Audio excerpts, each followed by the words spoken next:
करुणावतारं संसारसारं भुजगेन्द्रहारं कर्पूरगौरं करुणावतारं संसारसारं भुजगेन्द्रहारं सदा वसन्तं हृदयारविन्दे सदा वसन्तं हृदयारविन्दे भवं भवानी सहितं नमामि भवं भवानी सहितं नमामि भवं भवानी सहितं नमामि। गुरु मेरी पूजा गुरु गोविंद गुरु मेरा पार ब्रह्म गुरु भगवंत गुरु मेरी पूजा गुरु गोविंद गुरु मेरा पार ब्रह्म गुरु भगवंत गुरु मेरी पूजा। वक्रतुंड महाकाय सूर्यकोटि समप्रभा निर्विघ्नं कुरु मे देव सर्वकार्येषु सर्वदा। ओम सद्गुरु प्रसाद। आज के सत्संग का एक एक क्षण कबीर भगवान को समर्पित करते हैं, जिनका कि आज जन्मदिन है। बहुत बहुत शुभकामनाएं सत्संग परिवार की तरफ से। और बहुत खास है कि महंत जी भी आए हुए हैं, उनका आशीर्वाद भी कबीर संत को मिलेगा। वो गुरुधाम की भी सेवा करेगा और गुरु स्थान की भी सेवा करेगा।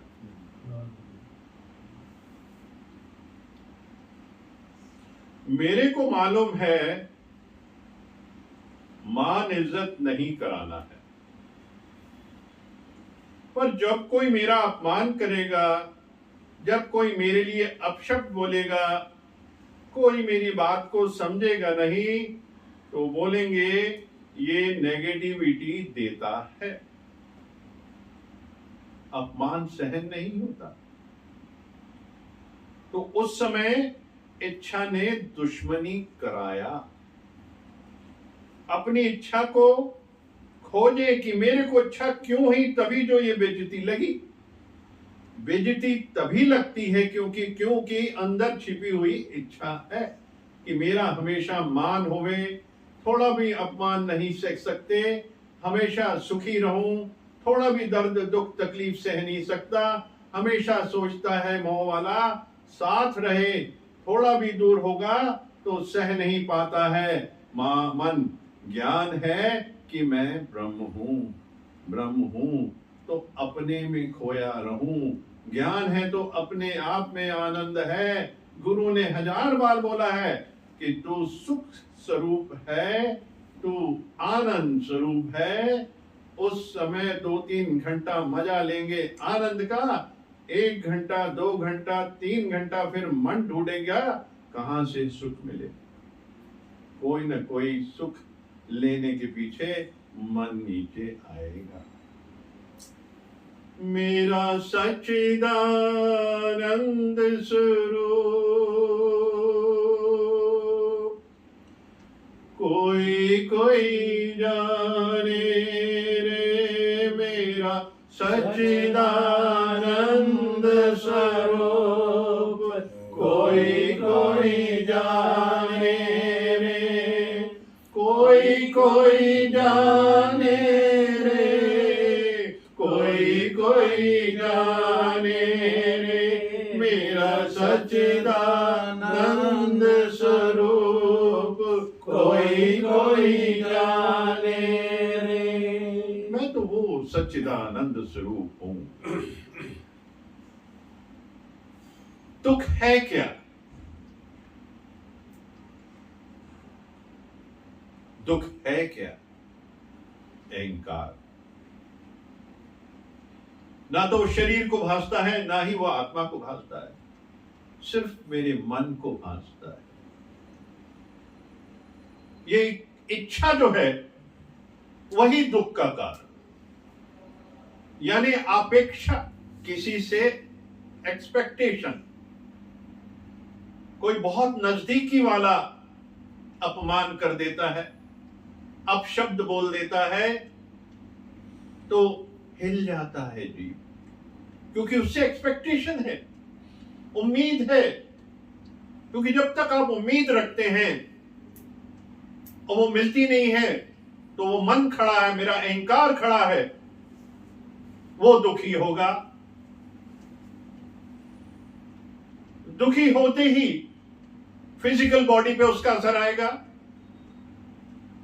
यानी स्थूल शरीर पे उसका असर आएगा, उसके रेडिएशंस उसके ऊपर आएंगे, उसके बाद इंटरनल ऑर्गन्स के ऊपर उसका रेडिएशन आएगा, और इंटरनल ऑर्गन्स पे जब रेडिएशन आएगा तो वो पता चल जाएगा कि डाइजेस्टिव सिस्टम बिगड़ जाएगा। और फिजिकल बॉडी पे जब इसका रेडिएशन आएगा तो चेहरा तमतमा जाएगा, गुस्से के साथ तमतमाया हुआ दिखेगा, उसकी शांति चली जाएगी, उसका सुकून चला जाएगा, उसका धीरज चला जाएगा, मैं अपना स्वरूप भूल जाऊंगा। क्यों नहीं सुनते हुए नहीं सुनते, खाते हुए नहीं खाते, क्यों नहीं, वही तेरा स्वरूप है, मौन स्वरूप। ऐसी बातें सुन के गले में रोक लेनी है जो अपमानजनक शब्द हैं, रिसीव नहीं करना उनको। क्योंकि बुद्ध कहते हैं कि अगर कोई उपहार देने आया है और अगर आप उपहार नहीं लेते हैं तो क्या करेगा, वापस ले जाएगा।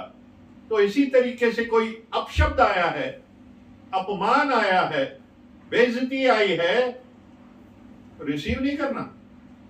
जो लाया था उसको वापस ले जाएगा। तो जीवन का ये असूल कर ले तो मेरा अंदर शांति बरकरार रहेगी,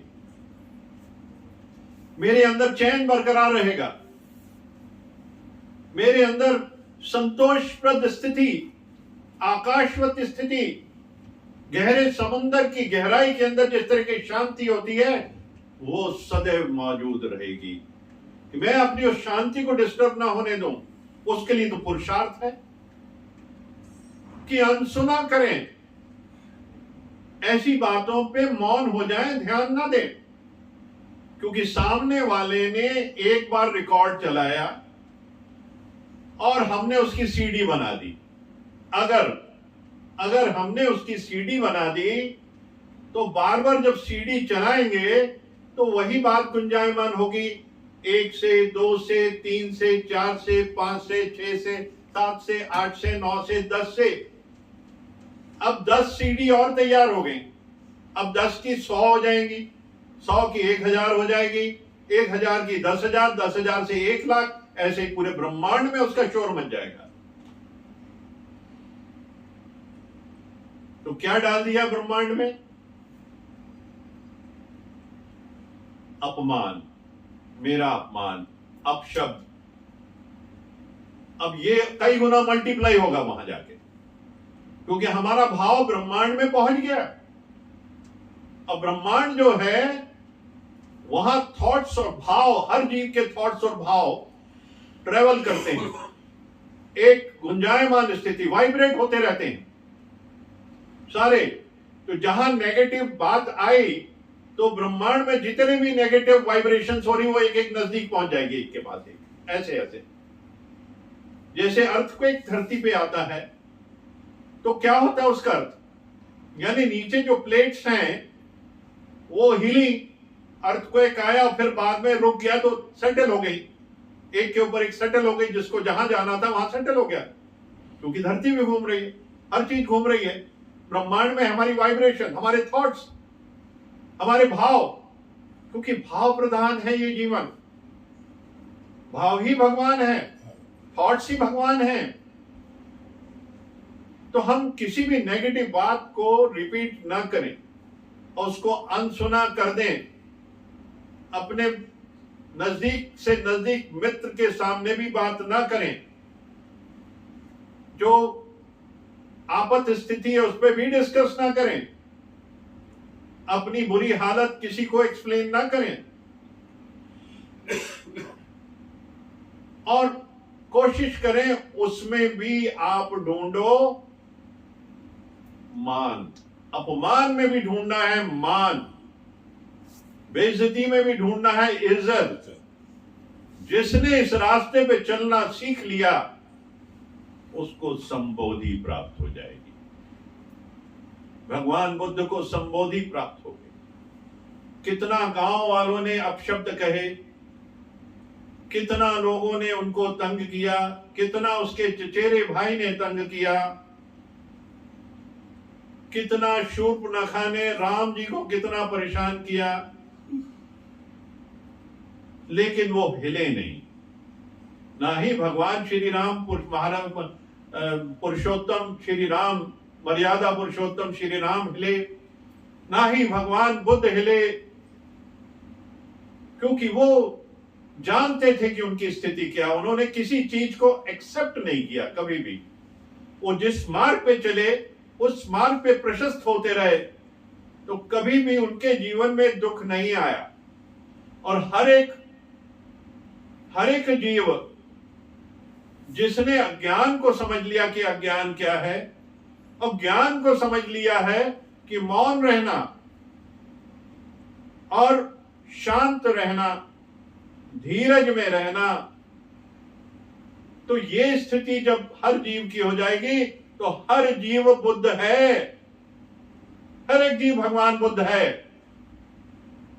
कोई एक बुद्ध नहीं, सब बुद्ध है यहां।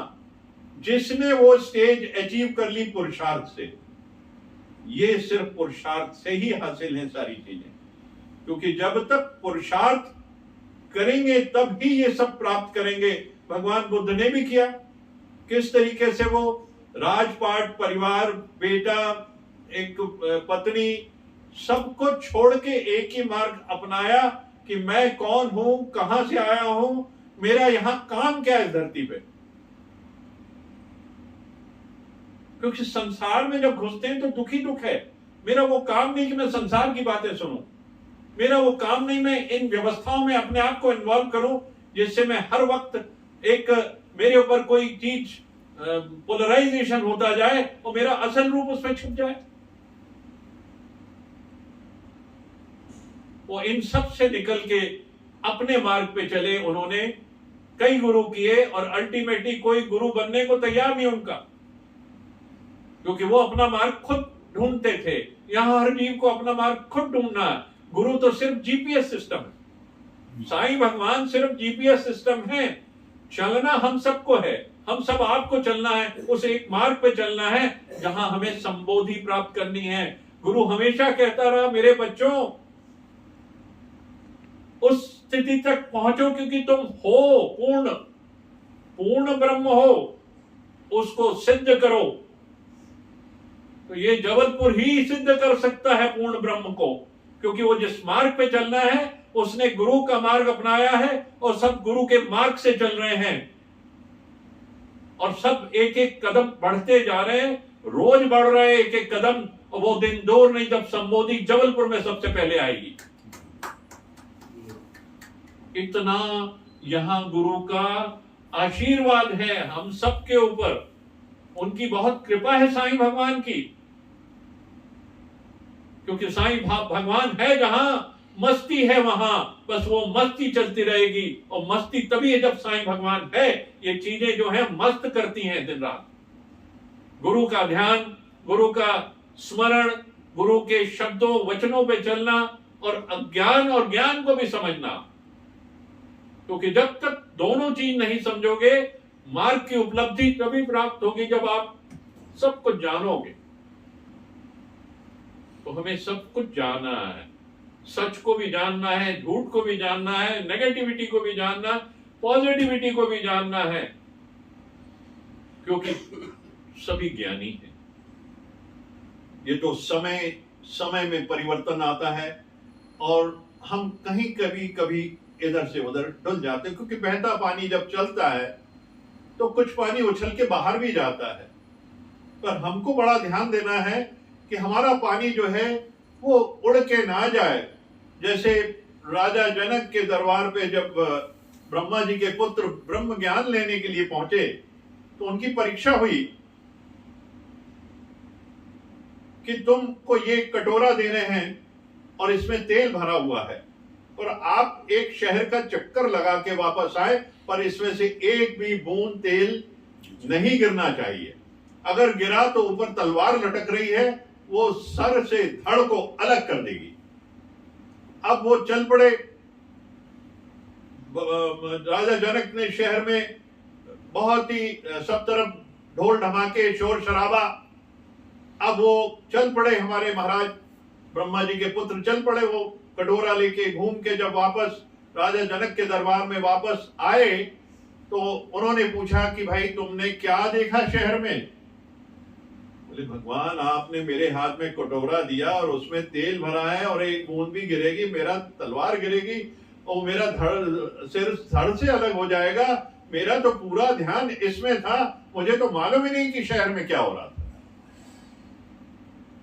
ये जीवन हम जब जिएंगे तो संसार हमें भासेगा नहीं, क्योंकि अब हमने ज्ञान और अज्ञान को समझ लिया है। ज्ञान तो यही मार्ग है, परमात्मा का मार्ग है, और उस मार्ग पे चलना है जहां पे आपकी अद्वितीय शक्तियां जागृत होंगी, जैसे भगवान बुद्ध की जागृत हो गई थी। क्योंकि जब उन्होंने मेडिटेशन किया, ध्यान किया, उस मार्ग पे चले, सच के मार्ग पे चले, सत्य मार्ग पे चले उन्होंने, तो उनके ऊपर कितने भी प्रहार हुए वो सब निशाना चूक गए, वो सारे निशाने चूक गए, क्योंकि उसके ऊपर गुरु का रक्षा कवच था। आप सबके ऊपर साईं भगवान का रक्षा कवच है, रक्षा सूत्र है। सूत्र शब्द बहुत छोटा है, कवच शब्द बहुत छोटा है, पर इसका काम बड़ा व्यापक है। जो सूत्र है उसका काम बड़ा व्यापक है, क्योंकि फिजिक्स में, केमिस्ट्री में और साइंस में बड़े बड़े प्रॉब्लम सूत्रों से ही सॉल्व हुए हैं। यानी रक्षा कवच और रक्षा सूत्र एक ही बात है। यानी गुरु का अगर रक्षा सूत्र बन गया है तो कोई भी विपदा पास नहीं आ सकती। सिर्फ सिमरन करते रहो परमात्मा का, गुरु का, हमेशा समर्पित होके हाथ जोड़ के नमस्कार करते करते सुबह सुबह उठते सिर्फ ध्यान साईं भगवान का, वही रक्षा कवच है। वही दिन भर आपके ऊपर एक प्रोटेक्टिव लेयर करेगा, जैसे आप कारों में लगवा लेते ना प्रोटेक्टिव लेयर की स्क्रैच ना पड़े, तो फिर वो आप पे भी स्क्रैच नहीं पड़ेगा, ना ही अपमान होगा, ना ही दुख आएगा। सिर्फ एक आनंद की केवल्यम में स्थिति बरकरार रहेगी। न तू रहेगा, ना मैं रहेगा, सब खत्म हो जाएगा, सिर्फ आनंद रह जाएगा, क्योंकि मेरा स्वरूप है सच्चिदानंद स्वरूप, सच्चिदानंद स्वरूप, सच्चिदानंद स्वरूप, सच्चिदानंद। ओम ओम हरि ओम हरि ओम। महंत जी से चाहूंगा कि इस व्याख्या को थोड़ा सा और किसी दृष्टांत के माध्यम से दें हमको। हरिओम हरिओम हरिओम। बहुत ही प्यारा आज का दिन जो सत्संग का एक एक क्षण कबीर जी को समर्पित किया गया, शायद वही सब चीजें आज आगे निकली। और कहना तो कुछ भी कह सकते हैं, लेकिन जीवन में जो हम कदम चलते हैं वह ध्यान रख कर के चलना ही पड़ता है। एक जगह कहा गया कि सब परमात्मा के हाथ है, एक जगह कहा गया कि तुम अपना पुरुषार्थ भी करो। एक दोस्त दूसरे दोस्त से पूछता है कि क्या सच है, जो लिखा हुआ है या जो कर रहे हैं। कोई कहता है कि सब परमात्मा के हाथ में वो करता है, कभी कहते हैं कि आप करो, तो आखिर दोनों में चीजें क्या, माने तो किसको माने, करे तो क्या करे, किस तरफ जाए। उसने बहुत प्यारा सा उदाहरण दिया, कहा कि प्यारे बैंक में लॉकर होता है, उसकी दो चाबियां होती है, एक मैनेजर के पास होती है और एक क्लाइंट के पास होती है। जब तक दोनों चाबी न लगाई जाए तब तक वो लॉकर खुलता नहीं है। उसी प्रकार से एक परमात्मा के हाथ में है और एक हमारे हाथ में है। हमारे हाथ में पुरुषार्थ है। आप अपने पुरुषार्थ करते रहो करते रहो करते रहो, जब उसकी मेहर हो जाए, कृपा हो जाएगी, वो अपनी चाबी लगा देगा और आपका लॉकर आपकी खुल जाएगा। आपके लिए लॉटरी अच्छी हो जाएगी, जो बौद्धिक श्रद्धा है वह भी हो जाएगा। तो ये जीवन की सच्चाई है कि कभी भी एक पक्ष से नहीं होता है, कभी भी दो से होता है। शिव है, शक्ति है, तो ये दोनों चीजें चलती हैं। पर हम तो यही कहेंगे कि उसको जो करना है करने दो, लेकिन अपन को जो करना है उसकी तरफ जरूर ध्यान दो। एक एक कदम जब बढ़ाते हैं तो सोच समझ के बढ़ाते हैं। हमको कहाँ जाना है, क्यों जाना है, कब जाना है, ऐसा सोच करके तब हम आगे बढ़ते हैं। जब ये दुनिया की छोटी छोटी चीजों के लिए हम इतना सोच कर बढ़ते हैं, लेकिन जब परमात्मा की तरफ बढ़ना है तो उसके लिए भी एक जब कदम बढ़ा रहे हैं तो ऐसा मन में भाव बना लो, हम क्यों जा रहे हैं, कब जाना है और किस लिए जाना है। तो सब सवालों के जवाब अंदर से बाहर आ जाते हैं और हमारा रास्ता सुगम हो जाता है, सरल हो जाता है, बिल्कुल खुला पट हो जाता है। उसके बाद फिर जीपीएस जो लगा रहता है वो हमें बताता है कि तुम सही जा रहे हो या गलत जा रहे हो। उसको देखते अपनी मंजिल को पाएं। यही परमात्मा से है कि हमें भी ऐसी बुद्धि प्राप्त कराए। और